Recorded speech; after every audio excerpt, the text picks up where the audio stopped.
With Pokemon Emerald successfully completed, it's time to get things started in the 4th generation with Pokemon Diamond. Every generation has added something to refine the initially simplistic gameplay of Gen 1, and it's here in the 4th that we finally get to play with the physical special split. This is the last permanent battle adjustment to be made to the series. In the past, a move's attacking stat was determined by its type, but now, moves are assigned an attacking stat based on how they function. A punch is very much a physical act, so the formerly special Fire Punch is now a physical attack.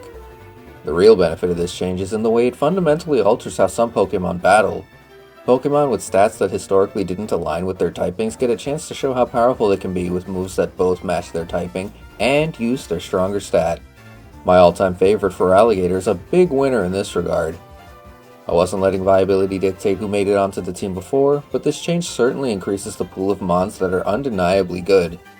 Featuring a combination of 2D and 3D assets that adds perspective to our top-down view into the world of Pokemon, we're one step closer to what I feel is the visual peak of the series. Who knows though, maybe Legends ZA or an eventual Gen 10 will dethrone Gen 5 as the pinnacle for me. On to the game at hand. After watching a news story about an exploration team's attempt at finding a red Gyarados, Barry and I decide that we can succeed where they failed and head to the nearby Lake Verity to find one ourselves. Ignoring the laws of this universe and entering the grass without a Pokemon leads to the selection of our starter. Piplup bails us out of trouble against the Starly and formally joins our ranks as Poseidon when we head to Sand Gem Town to speak with Professor Rowan. Rowan tasks us with the usual. We speak with Mom, and Don gives us the catching tutorial and Pokeballs, getting the leg started with a level cap of 14. I head to Route 201 right away and catch Heinz the Bidoof. Star the Starly joins the team from Lake Verity. It's important to note that even though we got our starter here, I count Sandgem as its real location since we get the okay from Rowan and name it there. Route 202 is where Lux the Shinx joins up and the new additions all get some training in before we move on. Don guides us to the trainer school in Jubilife to meet up with Barry, and we battle a couple of the students for the Hidden Power TM. We then complete a quick side quest for the Pokétch, making full use of our DS's second screen. Moving on to Route 204, we find and catch Bouquet the Badoo and then head to Route 203, getting a battle with Barry underway. Poseidon handily defeats his Starly and gets a couple growls in before handing the reins to Star. Star initially outpaces Turtwig in damage, but ultimately loses thanks to Withdraw bolstering its defense and an unfortunate crit taking us out. Lux picks up the revenge KO for the win right after, and the team moves on to Orberg City, home of the first gym. We head into the Orberg mine to find Rourke before we can challenge the gym, and on Route 207 we find and catch Depth the Machop. You need to squat to full depth for maximum gains, and no one understands that better than the Machop line. The team then gets to grinding in the mines. They're children and they yearn for it after all. Once Poseidon, Bouquet, and Depth hit the cap, we challenge Rourke to a battle. Poseidon's Bubble is an OHKO on Geodude to start, resulting in a level up. Bubble then takes Onix out, and Cranidos is sent out last. It outspeeds and hits us with Pursuit before Bubble drops it to half. Rourke heals up, but 2 more Bubble attacks take the Dino down for the win. Poseidon levels up again and evolves into Prinplup before we're given our first badge.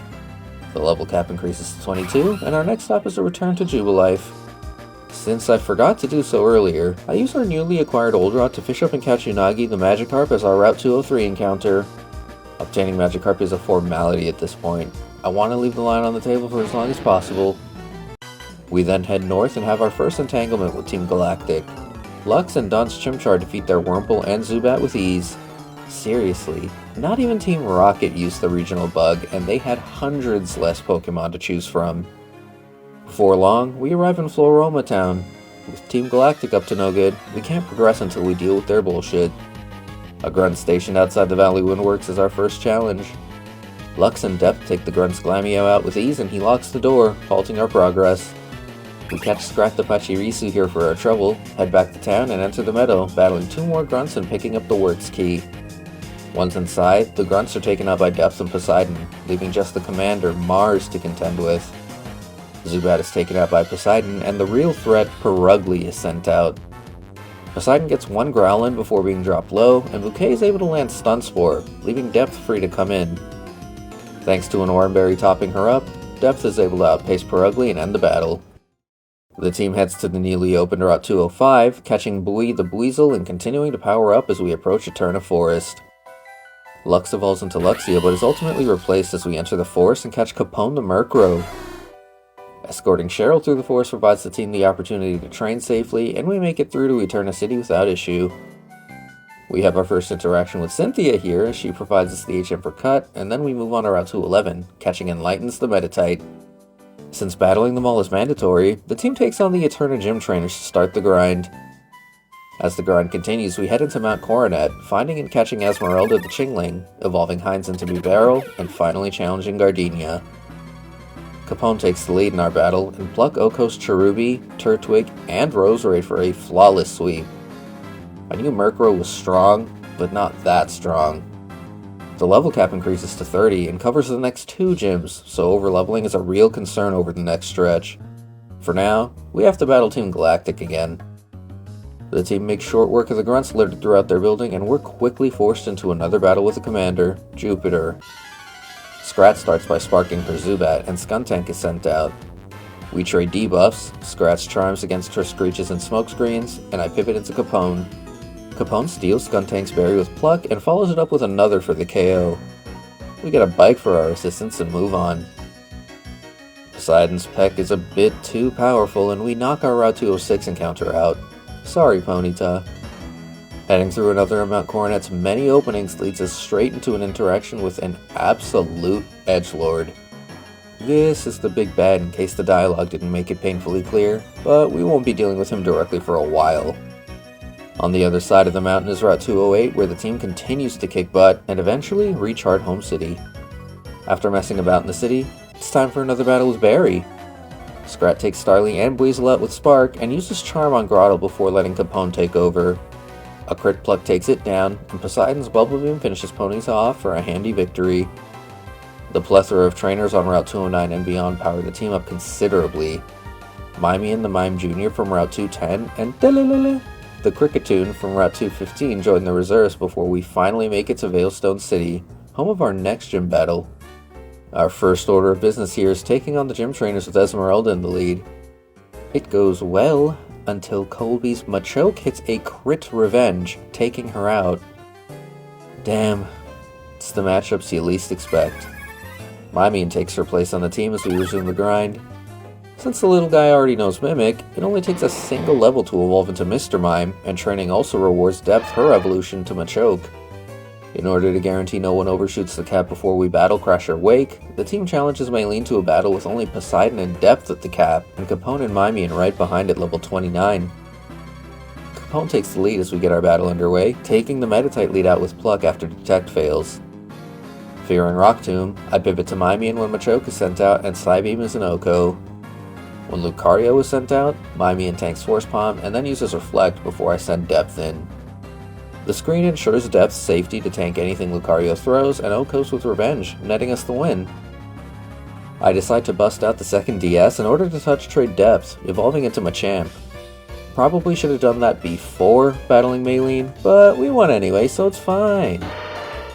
Don and I team up to battle the Galactic Grunts in the city, and we then get into our favorite pastime, gambling at the game corner. As usual, the prizes are invaluable to powering up the team and are well worth the effort to get once we get a streak going. I can quit anytime I want, I swear. We skirt past as many trainers as we can as we enter Route 214, successfully catching Rarity the Ponyta this time. This gets us to Pastoria City in no time at all, so we head to the Great Marsh, catching Azu the Marill.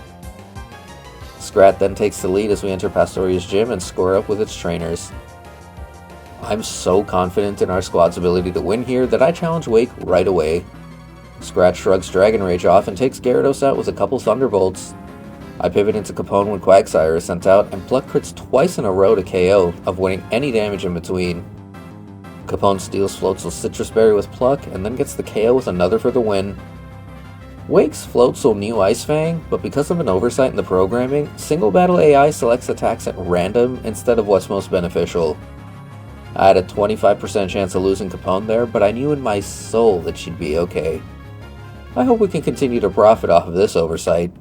The level cap increases finally to 36, and after investigating a suspicious Galactic Grunt, we have a battle with Barry on our hands. Scrat Okos Starly and Poseidon Okos Ponyta.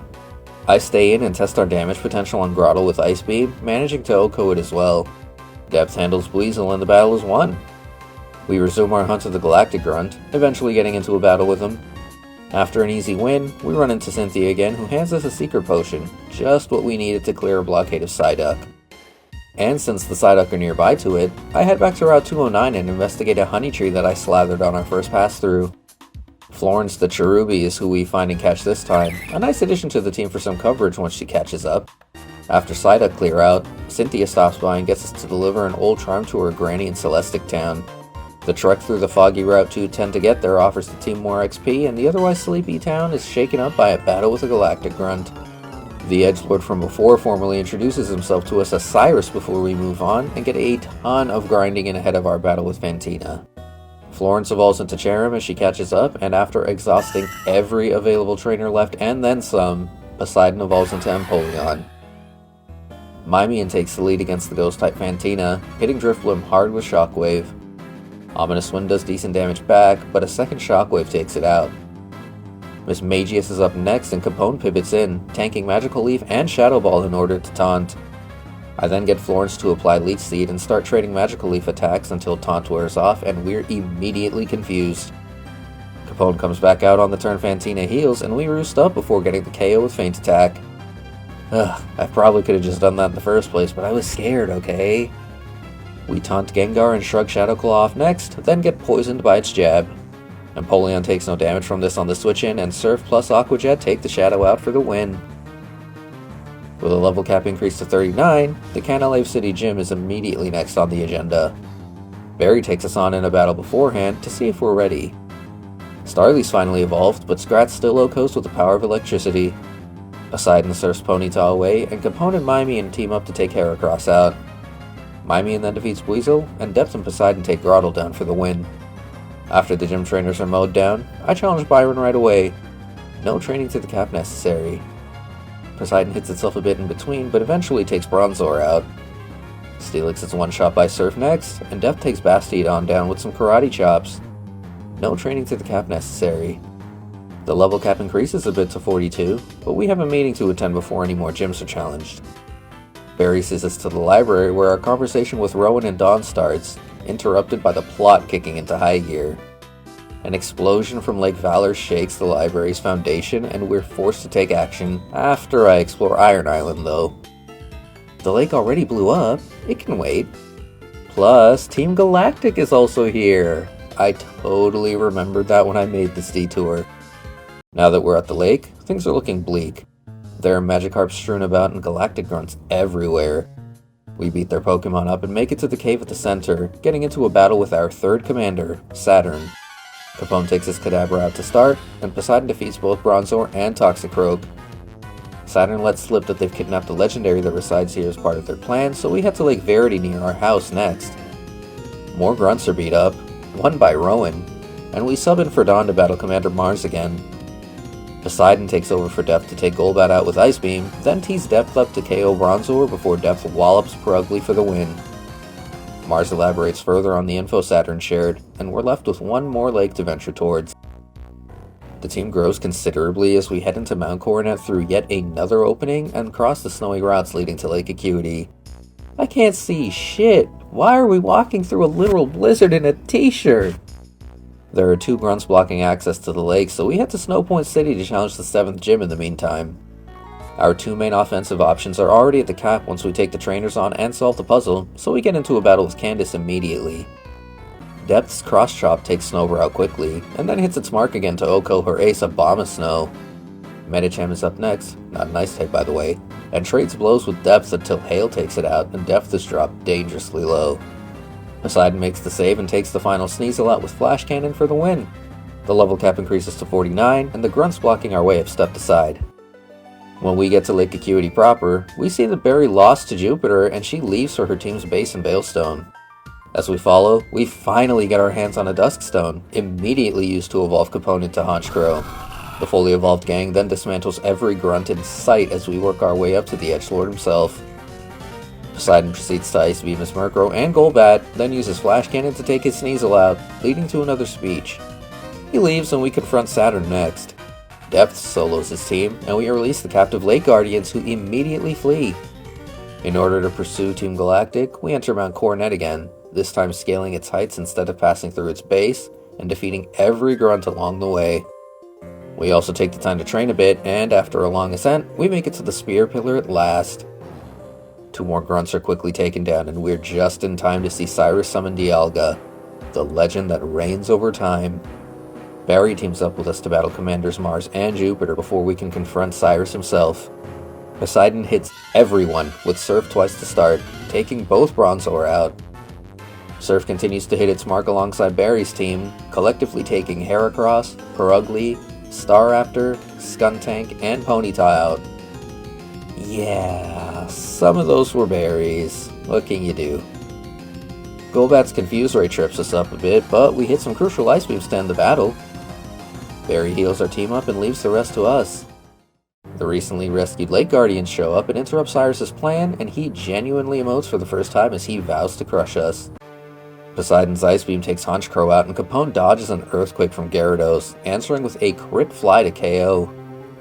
Weavile is next, and Depth is able to tank its attacks and OHKO with Cross Chop. Scrat then paralyzes Crobat and switches with Poseidon, eventually getting the KO with Ice Beam and thwarting Cyrus once and for all. The Professor and Dawn show up and urge us to battle Dialga, which, surprise surprise, ends in a Master Ball being chucked. This plot does a better job of upping the ante, since Cyrus feels like he comes so much closer to succeeding than Archie and Maxie before him. Defeating him feels great, and there's a nice legendary battle to follow it up, officially cementing the player as a god among men in the Pokemon world. Now that there are no more world-ending threats on the table, we can head to Sunyshore City and challenge our final gym. The Elite Four trainer Flint greets us on entry and tells us to reignite the spark in Volkner, the gym leader here. One conversation is all it takes, and we head to the gym to defeat its trainers. Training continues once they're defeated, and some important TMs are also picked up before we're ready to challenge Volkner for our final badge. Despite being an electric gym leader, Volkner's team implies something else entirely. After Florence takes his lead Raichu out, Volkner follows it up with an Octillery. Florence takes it out easily, and then does the same to Luxray before his final Pokemon, Ambipom, is sent out and defeated all the same. With the acquisition of Badge 8, the level cap increases to 62. Victory Road is cleared, and our final bout with Barry is next. Scrat is for once unable to OHKO Barry's bird, and uses Thunderbolt twice to defeat Staraptor. Torterra is sent out next, and Capone is the play. She tanks multiple crunches, netting the KO with Fly and Night Slash. I send Florence in to use Giga Drain on Floatzel for the OHKO, and Poseidon to OHKO an apparently blind Rapidash with Surf. Heracross does big damage to Mimian, but the stat drops from close combat ensure that Psychic KOs right afterwards. Depth then cross-chops Snorlax, sending our rival packing.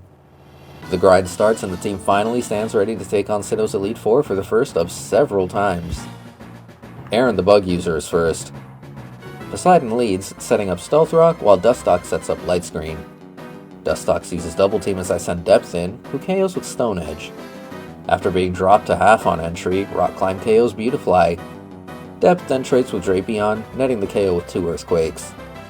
I then pivot into Capone when Heracross is sent out, surviving the Mega Horn and knocking it out with Fly. One more Fly takes Aaron's Vespiquen out, and the battle is won. Up next is Bertha, who uses Ground types. Florence's Giga Drain OHKOs Quagsire for a strong start. After Giga Drain fails to KO Sudowoodo and it's healed, we use Growth and another Giga Drain finishes the job. Hippowdon sets up a Sandstorm on entry and promptly falls to Giga Drain.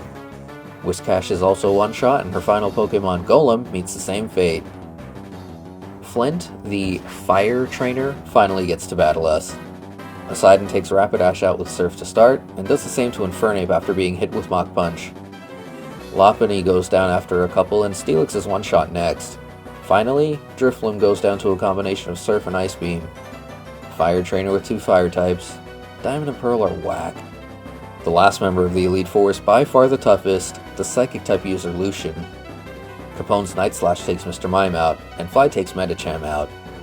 Alakazam outspeeds us, but doesn't KO with Focus Blast, leaving Capone free to KO with Night Slash. Girafarig also outspeeds us, but we're able to tank the resisted Shadow Ball and KO with another Night Slash. I didn't expect Girafarig to be faster than Capone. All the AI had to do was not be jank, and that would have been a death. Long story short, we take those. Capone is able to roost up and slowly chip away at Lucian's Bronzong for the win. Only one terrifying trainer stands before us in victory in this leg, and we've done well to get here with only 2 deaths. I don't expect that number to remain at 2 as we enter the final room and stand before Cynthia. Like Steven, she makes a few appearances throughout to familiarize us with her, and I think her team reflects well on her status as champion. She is strong. Nothing for it but to try and take her down. Scrat poisons her lead Spiritomb with Toxic and uses U-turn to pivot into Florence. Florence then starts to set up growth and finishes Spiritomb off with a Giga Drain. Roserade is next, and I stay into Sack, hopefully dealing good damage before we go. Broken AI strikes again, and Roserade fails to KO us with Shadow Ball, allowing Florence to take it and the following Gastrodon out. Giga Drain unfortunately doesn't KO Milotic, and its Mirror Coat takes Florence out instead. Damn. Capone gets revenge with Night Slash, and Lucario is sent out next. I pivot into Mimian, and he's able to set up both Reflect and Light Screen before going down to Lucario's bizarre array of attacks. Depth finishes Lucario off, safely protected by the screens, and then does big damage to Garchomp with Dynamic Punch. Since it's confused and needs to recharge, I send Poseidon out, tank Earthquake, and end the battle with Ice Beam. Honestly, coming out with only 2 more losses feels great, and our first leg in Gen 4 is over with 4 deaths total. Outside of Brilliant Diamond a couple years ago, the only experience I had with Sinnoh was through Platinum, and I have to say, it was a necessary 3rd version. Really strange Pokemon availability and janky AI on top of these games being slow make Diamond and Pearl pretty rough around the edges. I'm glad that Platinum was my only experience with this region at the time, otherwise I'd have a worse opinion of it. Barry didn't even evolve his Starly until it was level 31. Why? Difficulty on the whole felt like it fluctuated throughout the journey. And I say all this now, but I'm about to deal with it all again as we play through Pearl next. But before then, we add the Piplup, Machop, Murkrow, Mime Jr., Cherubi lines, and Pachirisu to the ban list. See you again soon. Next time.